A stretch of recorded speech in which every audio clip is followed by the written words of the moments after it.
fantasy series as well, so we got a few genres going on, which is nice. Let's start with the first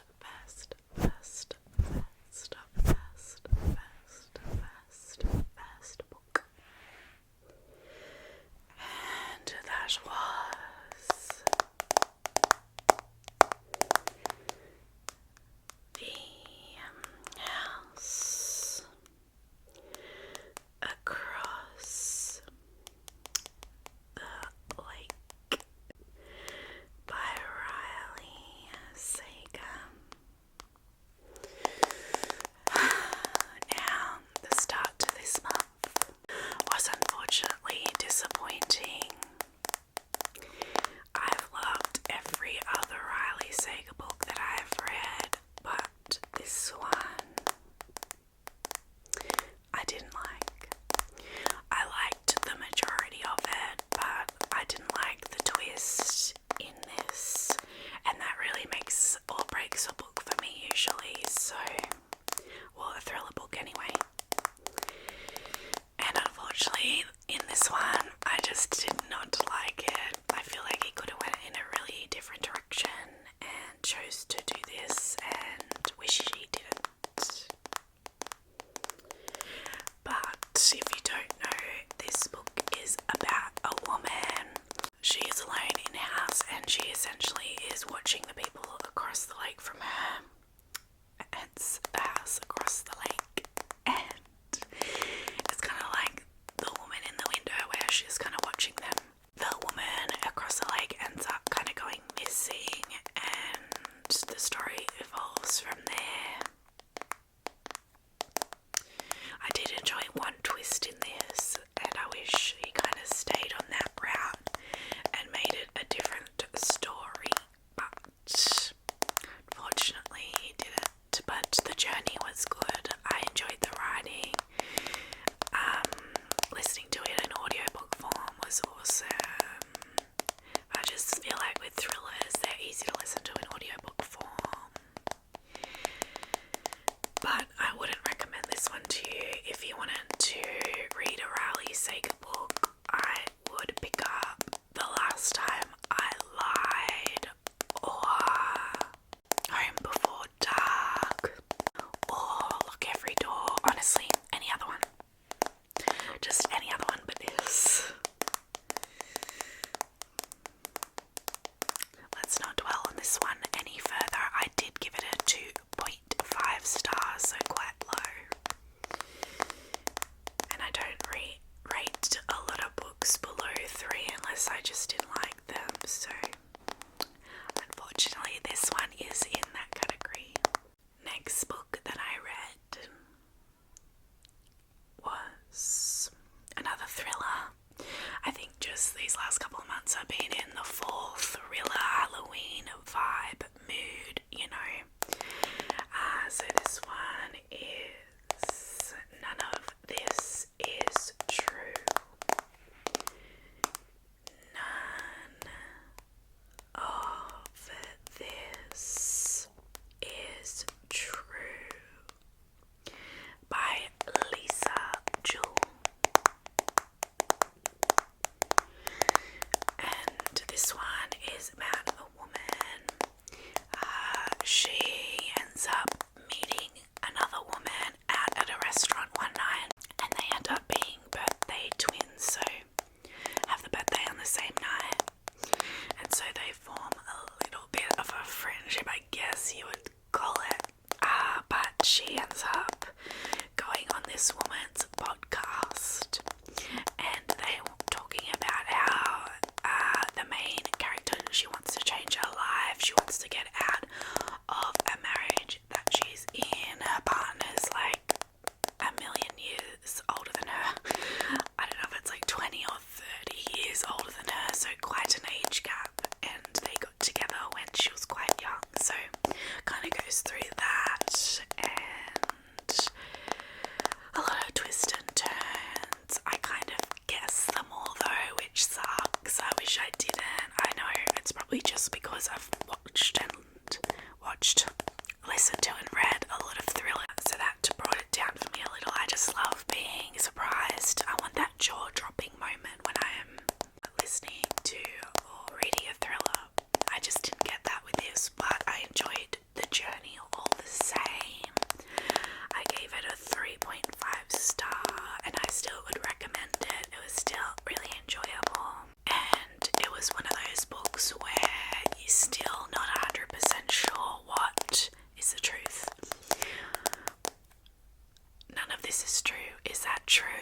we still don't really know. It's up to you. You to decide.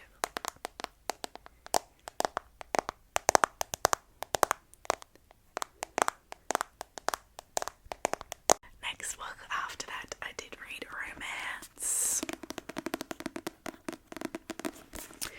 And that is Flawless by Elsie Silver.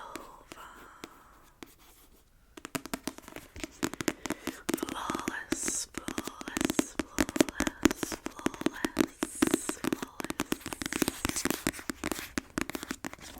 And this is the first book in the Chestnut Spring series.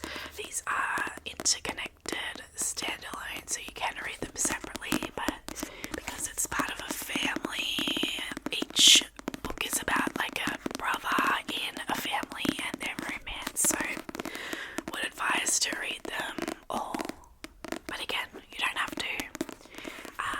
So far I've read the first two. This one is about, I want to say his name is Red. The main guy, he is a bull rider, and he ends up spoiling a sponsorship deal because of a comment he made. He said he doesn't like milk to one of his like friends or something, and someone ends up filming it, and because he's sponsored by milk, like a milk brand or something, and I mean he lives in the country, so everyone's outraged because he doesn't like milk and how dare he say this and that stuff. And he's also a kind of a player as well, so he hasn't got the best reputation.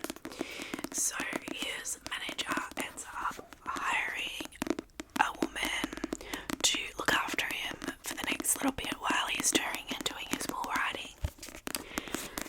So the person that is hired is actually the manager's daughter, so it's meant to be like a forbidden romance because obviously her dad said do not get with him while you're looking after him. That'll just be counterproductive. The reason you're there is to look after him so he doesn't do anything like that. So there's that little bit of forbiddenness. For me, I would have really liked the lead up to be a bit longer. I felt like their relationship was a little bit superficial, like they didn't really know each other before they kind of got together. There was a few cute moments and all that, and I still enjoyed it, but yeah, just wanted that little bit more depth and a little bit more slow burn, because as you know, if you watched any of my videos, you know I love a good slow burn. But this one was a little bit too fast for me, and I'm going to remember this about the series forever, I think.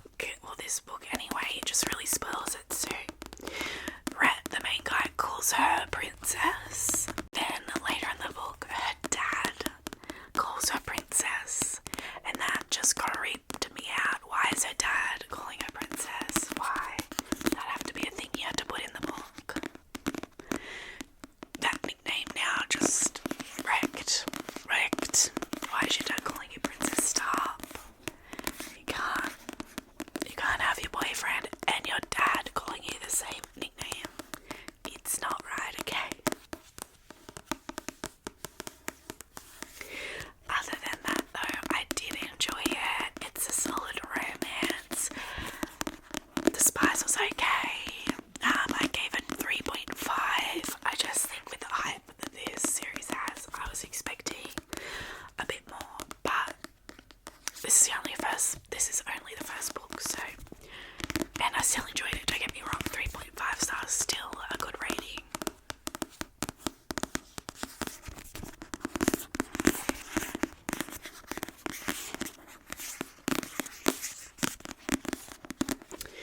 So, speaking of this, I might as well talk about the second one, and that is Heartless. Heartless.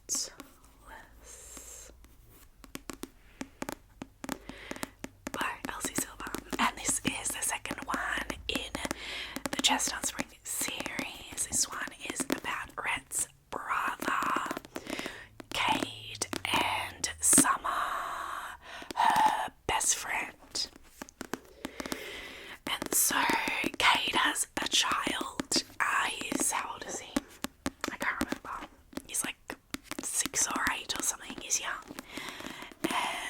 maybe he's younger than that. 5. Anyway. And Kate needs a nanny to look after the kid while he's on holidays from school, and because Kate needs to work. So, and because he's like an eligible bachelor in the town, he is finding it hard to find someone that actually wants to look after his kid and not just get with him. What a terrible, terrible predicament he has. But that's where Summer decides to recommend her best friend, Willa. I always want to call her Willa, to be a nanny, because she's got nothing else going on that summer, and she wants Willa to be closer to her so they can hang out. So she recommends her. So obviously she decides to take the job and become the nanny. This one I enjoyed more than the first. I enjoyed this one quite a lot. I enjoyed the fact that they just felt like they had a bit more of a in-depth connection, relationship. It wasn't just physical, it was emotional as well.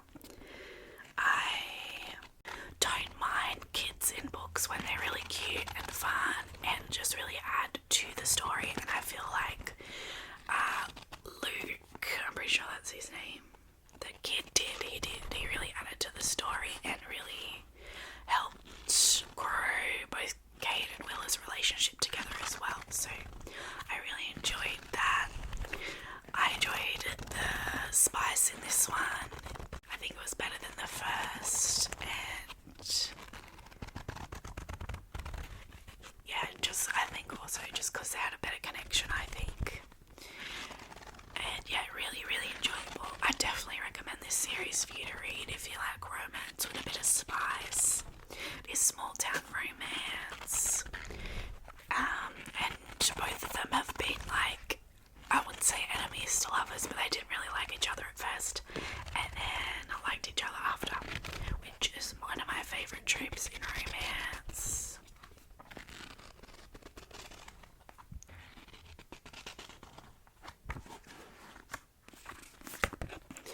So I ended up getting this one 4.25 stars. Not a 5-star review. It was a bit where I was like, really? Did this have to be in it?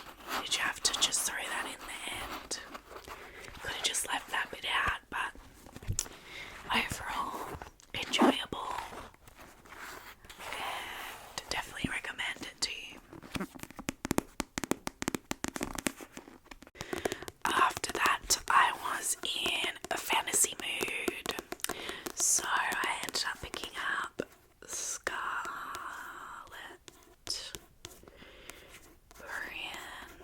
Princess, and this one is by Robin D. Mull and Ellie Madison. And this is YA fantasy. It is a 4-part series, and I read the first three books out of 4. So this book is about a princess with scarlet hair. She's got red hair, and she ends up going through a tunnel to the other side of the land, and that side of the land is the bad side. But she's going over there to get some vodka, because apparently they don't have vodka where she lives, and she wants some vodka. Fair enough, girl. You slay. But she takes her cousin with her, and they're going to get this vodka, and the tunnel collapses, and they're stuck on the bad side of the land, and they get captured by one of the, I want to say, states, territories maybe is a better word. There is actually a map in the front of this, which I love, because that really helped me out and understand what the F was going on. But as you can see, there's quite a few different territories.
wasn't a huge amount of fantasy elements in the way that the lands are kind of fantasy, but there wasn't a large amount of magic or anything like that. It's more the politics between different lands that's a fantasy component of this.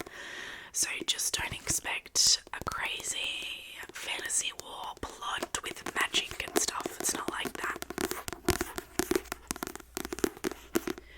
So then obviously I read the second book, and I won't tell you exactly what this book is about because it's spoiler, but this one felt a little bit slower than the first one to me in the way of things happening. Not much really happened in this book if you ask me, but the romance kind of side made me continue reading it, and it's not like I didn't enjoy it. I really enjoyed it, but it's, like I said, just not a huge adventure, high stakes fantasy. It's not like that,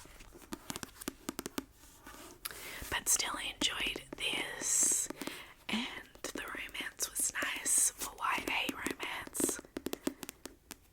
And then we continue on to book 3. Again, this one, I think it's still leading up to, I think book 4 will be the book with all the adventure, fantasy, war-y type things going on. I think that's what it's going to be. I haven't read it yet, obviously, but I think these other books have just kind of been a lead up to the finale.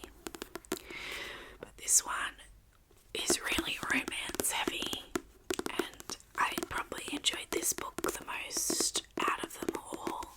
I still rated them all 4 stars. They all had different aspects I liked about them.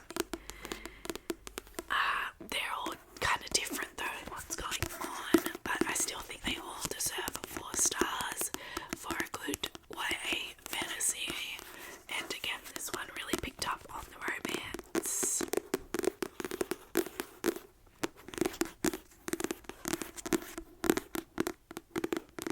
I will be continuing this series. I want to know what happens in the end. And they're all really easy to read. Nice short fantasies with nice big words. So an easy kind of series to get into if you're not ready or in the mood to read a 700-page fantasy book.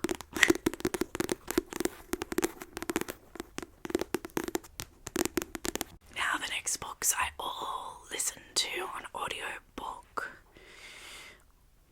First one was Never Lie. Never Lie by Frida McFadden.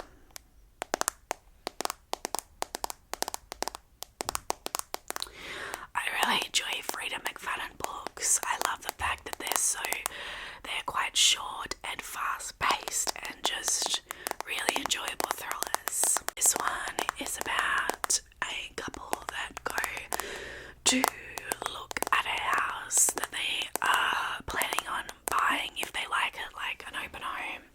But this house is like out in the woods in the middle of nowhere, and weird things start happening when they get to the house. And the woman in there, she finds some tapes from the previous owner, and the previous owner used to be a psychiatrist, and she recorded all her appointments with her patients. And so the woman there starts listening to these recorded tapes and finds out some interesting things about what happened in the past. I didn't guess the twist in this so perfect. I think Frida's really good at kind of pointing you in one direction, making you think of something, when lots of red herrings, when that's not what's going on at all. I really enjoy that because it makes it hard to guess, and I just hate it when I guess the twist. Kind of ruins it for me. So enjoyable 4-star thriller read. Definitely recommend. After that, I ended up listening to another one of hers because I was thoroughly enjoying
some things I did pick, but again, enjoyable. Didn't pick every twist, so awesome.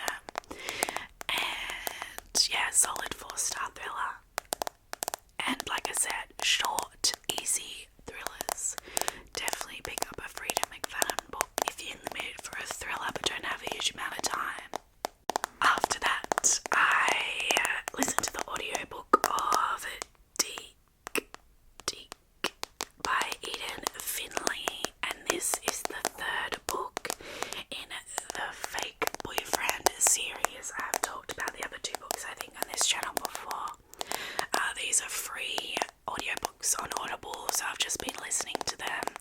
They are male romances, all between like sports stars. This one specifically is about a footballer, and she ends up fake dating a reporter who reports on football. Is it football or hockey? I don't know. I don't know, some sort of sport. They all roll into one sometimes, but it's sport of some sort. And so the reporter doesn't tell him that he's a reporter, and he's also reported saying some bad things about the football star, but they end up fake dating. And then, I mean, you can tell where it goes from there. Things get revealed, but they already, like each other. There's some spicy scenes, and overall just an enjoyable read.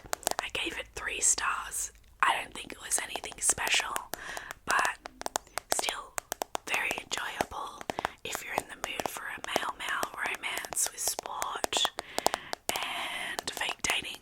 And then last book I listened to on Audible is Good Girl,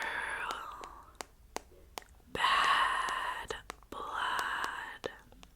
And this is the second book in the Good Girl's Guide to Murder trilogy. This is a YA mystery. I really enjoyed the first book. I read that, or probably listened to it, ages ago, and I don't know why I didn't pick up the second one straight away, but I finally did, and honestly, so good. Really, really good. I like this series so much. Lots of twists and turns in this. A lot I didn't pick.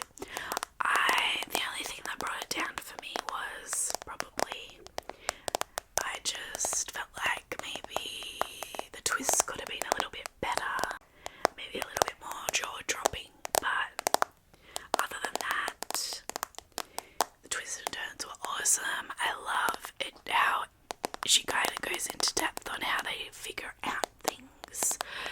Like, they go on Instagram and find this one person, then decide to comb through articles on the internet and find like a comment, and therefore that leads them to this. Just really kind of, I guess, focuses on the detective part of figuring out a mystery. Definitely recommend this series. I'm definitely going to listen to the third one ASAP as well. I feel like this is very fall and Halloweeny themed book as well, so maybe you could add these to your TBR for this month if you haven't read them already. I would definitely recommend. I gave this 4 stars for well-deserved thriller mystery YA stars.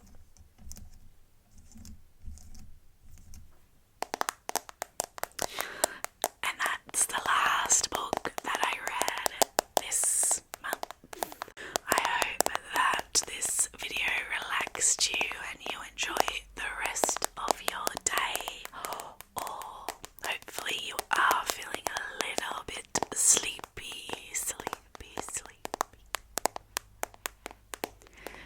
Good night. Good night. Sleep tight. Good night. Sweet